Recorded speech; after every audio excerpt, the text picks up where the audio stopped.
ঢাকার সাভার, আশুলিয়া ও ধামরাই উপজেলা এখন অরক্ষিত এক জনপদ।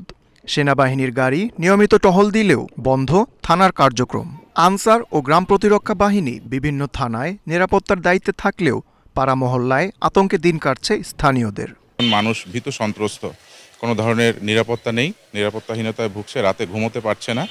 তো এই মুহূর্তে খুব যত দ্রুত সম্ভব পুলিশকে তার থানায় ফিরে আসতে হবে। থানায় তারা মনে কোনো কাজ মামলা মোকদ্দমা চুরি বাটপারি যে হইতাছে করতেছে, এটা তো মানুষের আতঙ্কে আছে না।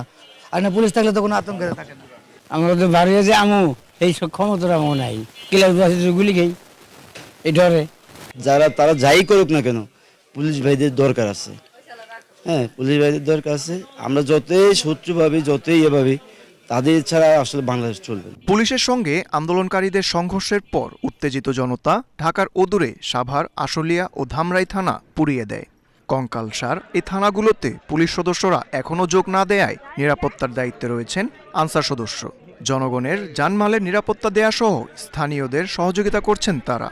আমরা জনগণের পাশে আছি, যেমন রেল স্টেশন, বিভিন্ন বন্দর নগরে আমরা ট্রাফিকে সাহায্য করে থাকি। এখন পাশাপাশি ছাত্রদের পাশে ট্রাফিকে সাহায্য করছে এবং এখানে যত মালামাল হারায় গেছে সেগুলো আস্তে আস্তে সেগুলো আমরা এন্ট্রি করে লিপিবদ্ধ করে জমা রাখছি। অন্যদিকে ফরিদপুর জেলার সদরপুর, মধুখালী ও কোতোয়ালী থানায় বিক্ষোভকারীরা ব্যাপক ভাঙচুর, অগ্নিসংযোগ ও লুটপাট চালায়।